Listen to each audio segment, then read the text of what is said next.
let me start by saying mabuhay and good luck. Congratulations dahil finally, nagbunga na ang ilang taon ng pag-aaral, pagpupuyat, paghahabol sa deadlines para sa masteral degrees at yung diplomas.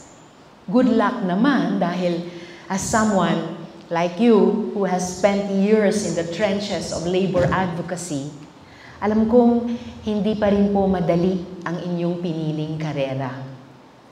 Indeed, you are in a world where the very definition of work is being rewritten. And the challenges facing our workers are more complex than ever before. This complexity demands a new breed of leaders, armed with foresight and the deep understanding of human dignity in a rapidly evolving digital landscape na inilarawan para sa atin ni Presti Jill. A landscape where the algorithmic boss now holds sway. The pandemic dramatically reshaped the landscape of industrial relations in our country. While many lost jobs as the economy contracted, technology, coupled with the Filipino spirit of survival, kaya kusog, fueled the boom of the digital economy. Our kababayan found new ways to work and earn online, transforming how we work, where we work, and what work means. But with these technological advances come modern challenges. We see the precarious worker security in the gig economy, the rise of artificial intelligence, sinabi rin ito ni Presti Jill, pretending to replace human capacities, and the seemingly endless need for reskilling. Our delivery riders and raketeras brave the elements daily, often without health insurance, hazard pay, or even the basic dignity of a bathroom break, frequently with no safety net if an app malfunctions or they face an accident. Minimum wage earners struggle to keep pace with rising prices, their meager wages often insufficient for their families' needs. These are real people, real stories of a system that has in many ways failed our workers. This is where your remarkable higher education from UP Soler comes into play. You are not just graduates again. I think you are becoming the architects of the future of work. You are not merely here to solve existing problems, but to actively design new models of employment, benefits, and worker representation that address the unique complexities of our time. Consider the growing reality of that algorithmic boss. The app as employer is a new power dynamic in which algorithms, not human managers, dictate tasks, pay, and even do performance reviews. Workers are often left without human recourse or traditional avenues for redress. This fundamental shift presents a profound challenge to traditional bargaining.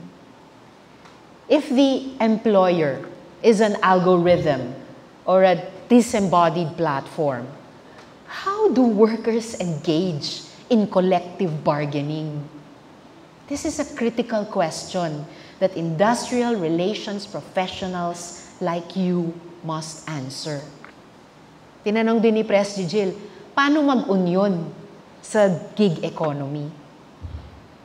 So many questions and so many things unfolding before us.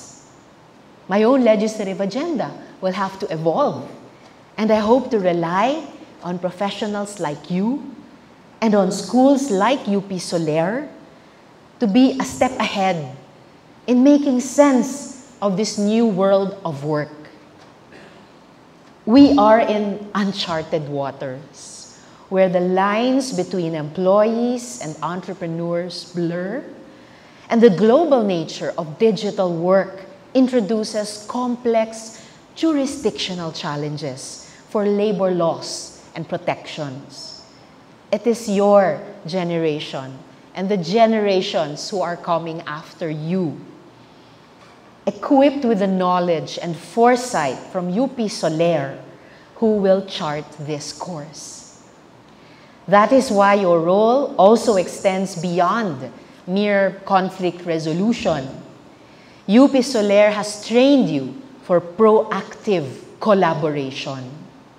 While dispute resolution remains vital, you must now focus on fostering dialogue. Sinabi na rin kanina ng ating dekano, dialogue between workers, platforms, and policymakers to co-create solutions before problems escalate.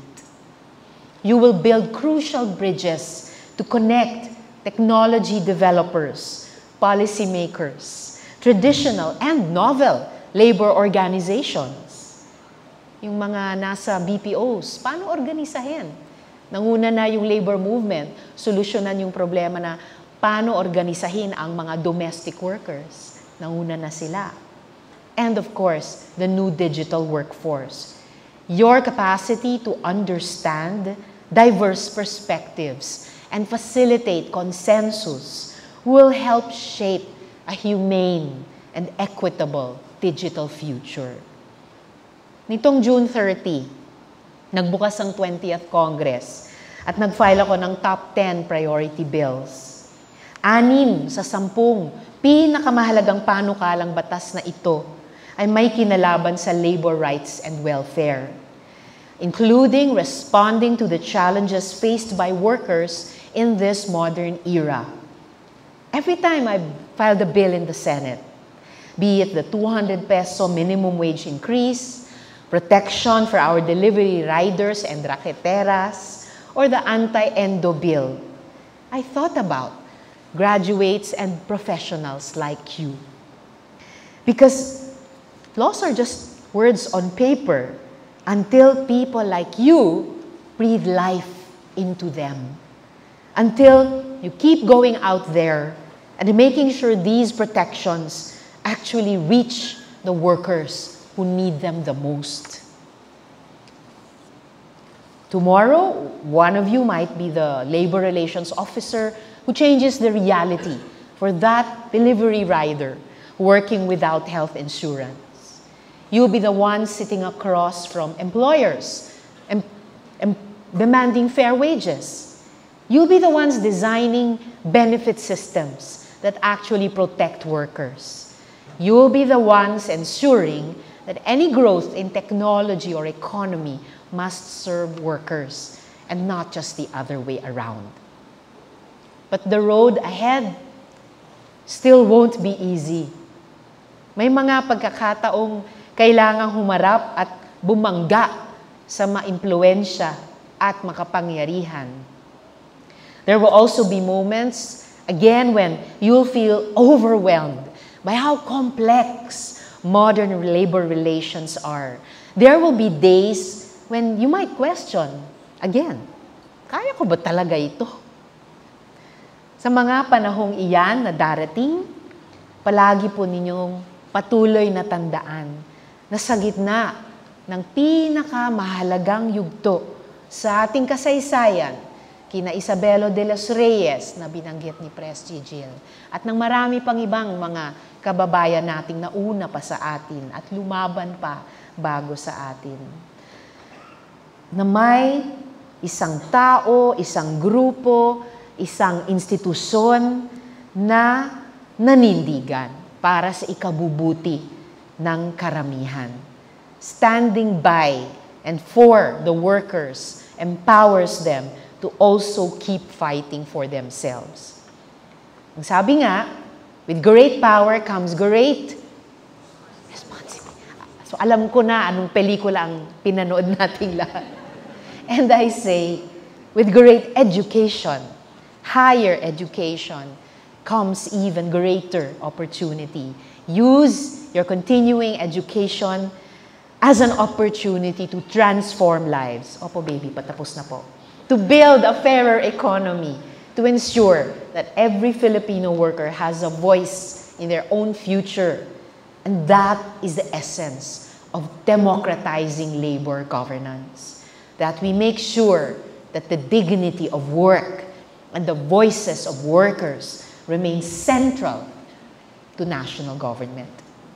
Your parents and other loved ones here today should be immensely proud, for you have continued to choose a field that truly serves the common good.